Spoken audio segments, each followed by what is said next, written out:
প্রিয় দর্শক, আমি এখন চলে এসেছি সরিও নদীর একেবারে তীরে।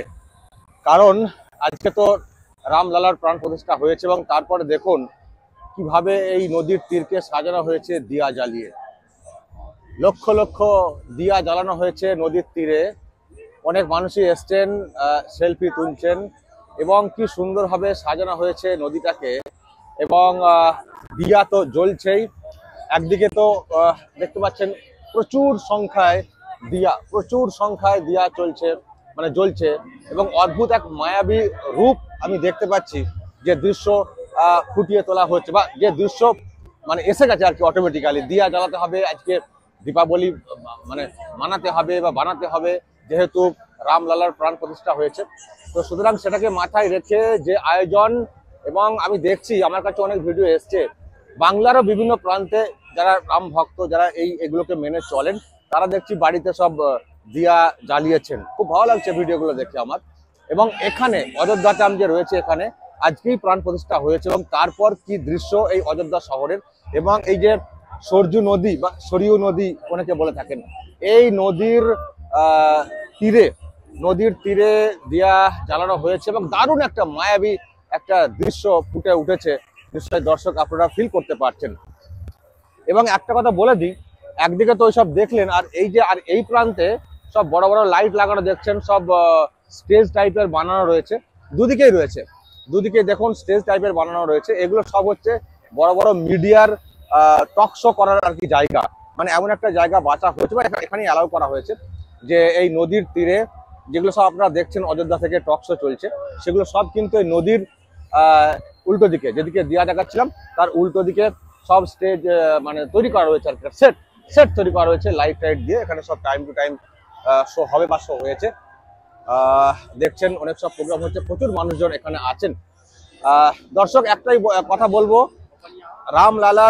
রাম মন্দিরের উদ্বোধন হয়েছে, রামলালার প্রাণ প্রতিষ্ঠা হয়েছে, কিন্তু এখানে এসে চোখ কিন্তু একেবারে জুড়িয়ে গেল। দেখুন দর্শক, আপনাদেরও চোখ জুড়িয়ে যাবে যেভাবে দিয়া জ্বালানো হচ্ছে এবং যে রূপ ফুটে উঠেছে বলা যায় এই সরজু নদীর। সত্যিই কিন্তু মাইন্ড ব্লোয়িং, একেবারে চোখ আটকে যাওয়ার মতো। যারা দেখছেন আমার ক্যামেরার মাধ্যমে তারা তো খানিকটা দেখতে পাচ্ছেন, ফিল করছেন, কিন্তু যারা খালি চোখে দেখছেন এখানে তারা কিন্তু খুব আনন্দ উপভোগ করছেন। এবং একটা মনে একটা আলাদা বিশ্বাস তো আছেই যে আজকের দিনটা এরকম এবং দিয়া জ্বালাতে হবে। সেই বিশ্বাসটা থাকলে, একটা আধ্যাত্মিক একটা তাগিদ বা চেতনা থাকলে এর যে সৌন্দর্য সেটা কিন্তু আরো অন্যভাবে ধরা দেবে যাদের মধ্যে এই তাগিদটা থাকবে। যাই হোক দর্শক, আমি আরো দেখানোর চেষ্টা করছি। দর্শক যে দৃশ্য দেখছেন, যে দিয়া জ্বালানো হয়েছে, লক্ষাধিক দিয়া জ্বালানো হয়েছে, আমি সেগুলো আরো ভালো করে দেখানোর চেষ্টা করছি দর্শক। একেবারে নদীর জল ছুঁয়ে বলতে পারেন, নদীর জল ছুঁয়ে আমি এই যে রূপ যেটা ফুটে উঠেছে সরিয়ু নদীর বা সরজু নদীর তীরে যে দিয়া জ্বালানো হয়েছে, দারুণ দেখতে দর্শক। এটা বলার কিন্তু কোনো অপেক্ষা রাখে না। অনেক মানুষ এসছেন, তারা এনজয় করছেন, দেখছেন। আর আমি যেটা বলছিলাম, একটা আধ্যাত্মিক চেতনা যদি থাকে তাহলে এর আনন্দ, এর মানে সৌন্দর্য উপভোগ করা বা ওই আধ্যাত্মিক যে বিষয়টা বলছি সেই জায়গা থেকে, যে আজকে রামলালার প্রাণ প্রতিষ্ঠা হয়েছে আর সেখানে এত সুন্দরভাবে একটা সেজে উঠেছে এবং দিয়া জ্বালানো হয়েছে এবং সেই আলো এবং আলোর যে বিষয়, আলোর উৎসব বলতে পারি, সেই উৎসব যেন অযোধ্যার এই নদীর তীরে একেবারে সুন্দরভাবে ফুটে উঠেছে, যেটা কিন্তু কোথাও পাওয়া যাবে না। নিশ্চয়ই বাংলাতে আপনারা রয়েছেন, আপনারা আজকের এই দিনটাকে, সন্ধ্যাটাকে এইভাবেই আপনারা পালন করছেন, দেখছেন। এবং এই ঘোষণা আগে থেকেই হয়েছিল এবং সেই জায়গাতে আপনারা হয়তো আপনাদের বাড়িতে এইভাবে লাইট জ্বালিয়েছেন, সব কিছু করেছেন, কিন্তু আসল যেটাকে উদ্দেশ্য করে, যে জায়গাটাকে উদ্দেশ্য করে এই রকম একটা কর্মসূচি ঘোষণা, সেই জায়গার যে দৃশ্য, যে চিত্র ফুটে উঠেছে দর্শক, মাইন্ড ব্লোয়িং। এইসব জিনিস এখানে না এসে দেখলে কিন্তু হয়তো আপনারা ফিল করতে পারবেন না কতটা, খানিকটা হয়তো নিশ্চয়ই আপনারা আন্দাজ করছেন। এবং দেখুন, আমি কথা শেষ করতে চাইলে যারা শেষ করতে ইচ্ছে করছে না, নদীর ওপারে বা ওই তীরে মানুষজন দেখুন তারা দিয়া জ্বালিয়েছেন, লক্ষাধিক দিয়া এইভাবে কিন্তু জ্বালানো হয়েছে, এখনো জ্বলছে, সেজে উঠেছে এবং দিয়ার আলোতে একটা মায়াবী রূপ ফুটে উঠেছে বলা যায়। এবং তার সঙ্গে এই যে ঝর্ণা জলের যে জলের মধ্যেও একটা আলোর একটা খেলা রয়েছে। দীপাবলি বা দেওয়ালি যাই বলি না কেন, যেভাবে আলোর উৎসব হয়ে থাকে, আলোর রঙিন আলোতে যেভাবে সেজে ওঠে, আমরা দেখেছি বাংলার পরিবারগুলো যখন দীপাবলির সময় হয় যেভাবে দিয়া এবং লাইট লাগিয়ে যেভাবে সাজিয়ে তোলেন। আজকে সেই এটা বলতে পারি যেন অকাল একটা দেওয়ালি ঘোষণা হয়ে গেল, কারণ আজকে রামলালার প্রাণ প্রতিষ্ঠা হয়েছে রাম মন্দিরে, এবং সেই জন্যই আজকে কিন্তু দেওয়ালি হচ্ছে। এবং সেই রূপ দর্শক আমি আপনাদেরকে এই সরিয়ু নদীর তীর থেকে আপনাদেরকে দেখানোর চেষ্টা করছি। দারুণ দারুণ দারুণ, আমি কথা ভাবছি শেষ করব, কিন্তু আমার নিজেরই এত দেখতে ভালো লাগছে এই দৃশ্য। সত্যি দর্শক, এটা কিন্তু আর মানে কথাই শেষ করতে ইচ্ছে করে না, কথা শেষ করলে ভিডিও শেষ করতে হবে। সেই জন্যই আমি যতটা পারছি আপনাদেরকে বলছি এবং দেখানোর চেষ্টা করছি। দুর্দান্ত দুর্দান্ত দর্শক, আমি শুধু ভাবছি যখন অযোধ্যাতে এই সব দেখতে পাচ্ছি, এত সুন্দর, এত আনন্দ আজকের দিনটার জন্য। স্পেশাল ডে 22শে জানুয়ারি, রামলালার প্রাণ প্রতিষ্ঠা হয়েছে। 550 বছরের অপেক্ষা, সেই অপেক্ষার অবসান ঘটিয়ে যখন রাম মন্দিরের উদ্বোধন হয়ে গেল, রামলালার প্রতিষ্ঠা হয়ে গেল, তখন বাংলাতে এখনো সেই এটাকে নিয়ে রাজনীতি চলছে। আজকে সংহতির মিছিল করেছেন আমাদের রাজ্যের মুখ্যমন্ত্রী তথা তৃণমূল কংগ্রেসের সুপ্রিমো। দেখেছি সেই ভিডিও, আমি সেটা নিয়ে তো যা বলার বলবো পরে, কিন্তু আমি শুধু ভাবছি কেন তাদের মনের মধ্যে এটা ঢোকে না যে একটা ধর্মীয়, একটা আধ্যাত্মিকতা, একটা আবেগ, সেটাকে তাদের মতো করে পালন করতে দেওয়া হোক না। কেন সেটাকে নিয়ে এত বিতর্ক তৈরি করা হচ্ছে? যখন সুপ্রিম কোর্ট রায় দিয়েছে, সেই রায় অনুযায়ী রাম মন্দিরের প্রতিষ্ঠা হয়েছে, কেন সেটাকে আবারও নতুন করে জাগিয়ে তোলার চেষ্টা হচ্ছে? সেই ইস্যুকে আবারও নতুন করে কেন জাগিয়ে তুলে মনের মধ্যে বিদ্বেষ ছড়ানোর চেষ্টা হচ্ছে? আমি তো এখানে এসেছি, আমি তো শফিকুল ইসলাম আমার নাম, আমি তো এখানে নির্দ্বিধায় রয়েছি, তো আমার উপরে কোনো সমস্যা হয়নি। সম্প্রীতি এখানে রয়েছে, কিন্তু জানি না বাংলাদেশ সম্প্রীতি কেন বিঘ্নিত হয়ে যাচ্ছে, কেন হঠাৎ করে সম্প্রীতির মিছিল, সংহতির মিছিল করতে হচ্ছে, আমার তো দর্শক মাথাতে আসছে না। যাই হোক, দিদিমণি ওখানে যা পারছেন করুন, করে যান, কিন্তু আমি দর্শক যেটা দেখছি এবং আপনাদেরকে দেখাতে চাইছি যে মায়াবী রূপ ফুটে উঠেছে সরিয়ু নদীর তীরে। দর্শক একেবারে এক কথায় মাইন্ড ব্লোয়িং। আমি দেখে কথা বলার চেষ্টা করবো। अभी ऐसा लग रहा है जैसे दीपावली आज ही है। आज ही है ना? हाँ जी, ये इसको देख के ऐसे लग रहा है जैसे पूरी अयोध्या, पूरा भारत यहीं पे आ गया हो। ये घाट इतना जगमग जगमग इतना हो रहा है जैसे दीपावली में भी नहीं होता होगा शायद, जितना आज हो रहा है। आपका कहाँ से? हम दिल्ली से है, वैसे राजस्थान से। दिल्ली राजस्थान से है? हाँ जी, दिल्ली राजस्थान कौन सा मतलब पहले राजस्थान में रहते थे, अभी दिल्ली से मतलब दिल्ली रहते हैं। है? रामलाला के लिए आया ना? हाँ जी, हम आए थे 2 दिन के लिए, काशी का और उधर का प्रोग्राम था, लेकिन अब जाने का मन नहीं कर रहा, इसीलिए हम आए थे 15 को। 15 से फिर यही है। बहुत अच्छा लगा ना? हाँ जी, यहाँ से जाने का मन नहीं कर रहा अब। देखिए उनके संगे कथा बोली। भैया जय श्री बोलिए, राम। जय श्री राम जी। कैसे लग रहा है? बोलिए पहले। बहुत अच्छा लग रहा है भाई साहब। ऐसा है कि हम यहाँ पे तो श्री भद्राचार्य जी की कथा के लिए आए थे। राम भद्राचार्य जी की जो 1008 कुंडी यज्ञ हो रहा है, उसमें मेरे मामा जी यजमान है, उसमें हम 2 दिन के लिए पार्टिसिपेट करने के लिए आए थे, लेकिन हमारा प्रोग्राम फिर कैंसिल हो गया। हम 2 बार जाने का प्लान करके कैंसिल कर दिया। हमने कहा यहीं पे रुक जाएंगे, अब इतनी दूर आए हुए हैं तो अयोध्या में रहेंगे, यहाँ पे दीपावली देख के जाएंगे। और हमारे अब आज ऐसा लग रहा है कि अच्छा हुआ रुक गए, नहीं तो ऐसा मिस कर देते हम। आपका नाम? सचिन स्वामी। Very good. দর্শক শুনছেন মানুষজন যারা এসছেন বিভিন্ন জায়গা থেকে, কেউ রাজস্থান এবং দিল্লি বললেন, 2 জায়গারই কানেকশন রয়েছে, তো বলছেন যে দারুণ জায়গা এবং চলে যাওয়ার কথা ছিল কিন্তু যাইনি, তো মানে একটা খুব ভালো জিনিস সেটা কিন্তু মিস করলাম না, দেখতে পেলাম। ফলে দর্শক দারুণ কিন্তু একটা লাগছে, সেটা কিন্তু বলার কোনো অপেক্ষা রাখে না। কি দেখাবো আর কি দেখাবো না আমি সেটাই শুধু ভাবছি।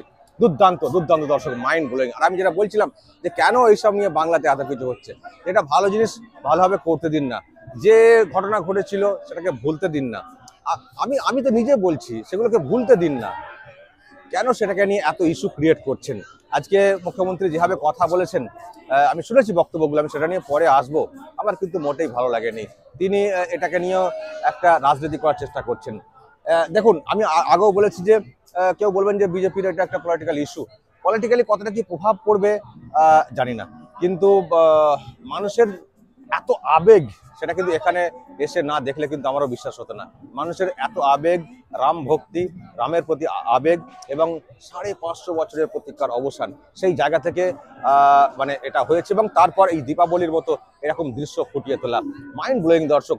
এই সরিয়ু নদীর তীর যেন সত্যিই বলে দিচ্ছে যে মানে এই রকম জিনিস দেখতে গেলে এখানেই আসতে হবে, অন্য কোথাও কিন্তু এটা পাওয়া যাবে না।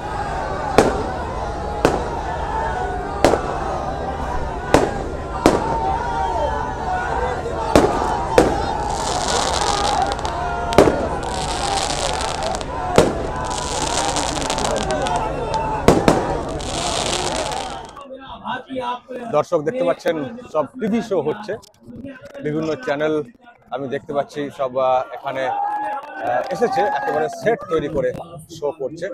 এবং দেখুন দর্শক, সাংবাদিক সুধীর চৌধুরী তিনিও এসছেন, শো করতে এসছেন, তাদের যে মিডিয়া হাউস তাদের শো করতে এসছেন। সরিয়ে নদীর তীরে পুরো সেট বানানো হয়েছে, সেখানে উনি এসছেন এবং ওনার একটা ক্রেজ রয়েছে, সেটা বলার কিন্তু কোনো অপেক্ষা রাখে না, এবং অনেকেই সেই ছবি তুলছেন। দেখতে পাচ্ছেন সরিয়ে নদীর তীরে এই যে টিভি চ্যানেলের যে সব সেট তৈরি হয়েছে সেখান থেকে কিন্তু প্রোগ্রাম চলছে, যে প্রোগ্রাম আপনারা টেলিভিশনের পর্দায় দেখছেন। মানে এক কথায় দর্শক বলতে হয় যে ঐতিহাসিক মুহূর্ত, ঐতিহাসিক মুহূর্ত। আজকের দিনটা হয়তো ইতিহাসের পাতাতে লেখা থাকবে যে এই দিন 22শে জানুয়ারি, যে দিনটাতে ঈশ্বরীয় নদী, এবং আমি দেখতে পাচ্ছি চিত্রা ত্রিপাঠী তিনিও এসছেন, অ্যাঙ্কার, আপনারা দেখে থাকবেন আজ তাক। চিত্রা ত্রিপাঠীকেও আমি দেখানোর চেষ্টা করছি। আসলে মিডিয়া জগতের মানুষ আমরাও, সুতরাং এরকম ফেস, পরিচিত ফেস সামনে দেখলে মনে হয় যে সব নিজেদের একই জগতের মানুষ। এবং আরও একজন আজ তাকের পুরো টিমকে আমি দেখতে পাচ্ছি দর্শক। আজ তাকে যে সেট তৈরি হয়েছে ইন্ডিয়া টুডে গ্রুপের, তাদেরকে কিন্তু অনেকেই আমরা দেখতে পাচ্ছি, এডিটররা আছেন, তারা কিন্তু এখানে এসে পৌঁছেছেন। স্যার একবার দর্শক শুনলেন সুধীর চৌধুরী আরামবাগ টিভির ক্যামেরাতে বললেন জয় সিয়ারাম। সত্যি দর্শক, একটা ঐতিহাসিক মুহূর্ত। মিডিয়া জগতের খুব বড় বড় লোকজন এখানে এসছেন, চোখের সামনে আমি দেখছি দর্শক। সবাই ব্যস্ত রয়েছেন যে যার কাজে। অন্য সময় হলে হয়তো আরেকটু ভালো কিছু বলানোর চেষ্টা করতাম, কিছু জানার চেষ্টা করতাম, সিনিয়র জার্নালিস্ট, কিন্তু সেটা এই মুহূর্তে সম্ভব নয়। দর্শক কি বলবেন, যা সব দেখছেন শুনছেন, এবং আরামবাগ টিভি ছোট্ট একটা ইউটিউব চ্যানেল, যেটা আমি বারবার বলে থাকি। আমারও একটা সৌভাগ্য হয়েছে এরকম একটা ঐতিহাসিক দিন 22শে জানুয়ারি এখানে আসার। আমি জানি আপনাদের অনেকেরই ইচ্ছে ছিল আজকের দিনে অযোধ্যাতে থাকবেন, কিন্তু অনেক সমস্যা, থাকার জায়গার সমস্যা, আসার সমস্যা, কিন্তু আমার সেই সুযোগ হয়েছিল, সেই জন্য চলে এসেছিলাম। আজকের দিনটা কতটা গুরুত্বপূর্ণ সেটা হয়তো আগামী প্রজন্ম বলবে। আগামী প্রজন্ম হয়তো ইতিহাসের পাতা দেখে বলবে যে হ্যাঁ, 22শে জানুয়ারি 550 বছরের প্রতীক্ষার অবসান ঘটেছিল অযোধ্যাতে। রাম মন্দিরের প্রতিষ্ঠা হয়েছিল, রামলালার প্রাণ প্রতিষ্ঠা হয়েছিল। সুতরাং আজকের দিনটার গুরুত্ব হয়তো আমাদের রাজ্যের যিনি তৃণমূল কংগ্রেসের নেত্রী এবং মুখ্যমন্ত্রী, তিনি হয়তো বুঝছেন না, তিনি এটাকে অন্যভাবে গ্রহণের চেষ্টা করছেন। কিন্তু দর্শক বুঝুন, যেটা আমি বোঝানোর চেষ্টা করছি, এত বড় বড় সব লোকজন এসছেন এই সরিয়ে নদীর তীরে যে প্রোগ্রাম হচ্ছে, যে সেট বানিয়ে, মিডিয়া হাউসের এডিটররা এসছেন। কেন এসছেন? যদি এটা সত্যিই বড় সেন্টিমেন্ট না হতো আমাদের দেশের, এত হাউস কি এইভাবে আসতো? এর গুরুত্ব নিশ্চয়ই আছে। এই একটা আবেগ, বিরাট আবেগ। আর আমি আগেও বলেছি, শুধু পলিটিক্যাল ব্যাপার স্যাপার বলে এইভাবে গুলিয়ে দিলে কিন্তু হয় না। এই আবেগ অন্য আবেগ। পলিটিক্যাল কারণে এত মানুষ এইভাবে থাকতে পারে না, এইভাবে আসতে পারে না, এতক্ষণ সময় মানে তারা দিতে পারেন না, যদি না রাম আবেগ, রাম ভক্তি না থাকে। যাই হোক দর্শক, কত আর বলবো, অনেক বলছি। এরপর যা বোঝার, মানে যার যা বোঝার বুঝবেন। আর আরামবাগ টিভি চেষ্টা করছে আপনাদের সামনে এখানকার সব দৃশ্য তুলে ধরার। তো যদি কিছু বলার থাকে দর্শক, যা সব দেখাচ্ছি, যতটা পারছি দেখাচ্ছি আরামবাগ টিভি ছোট্ট পরিকাঠামোর মধ্যে। যদি এই সব নিয়ে আপনাদের ভালো লাগে অবশ্যই বলবেন কমেন্ট বক্সে, এবং নজর রাখবেন আরামবাগ।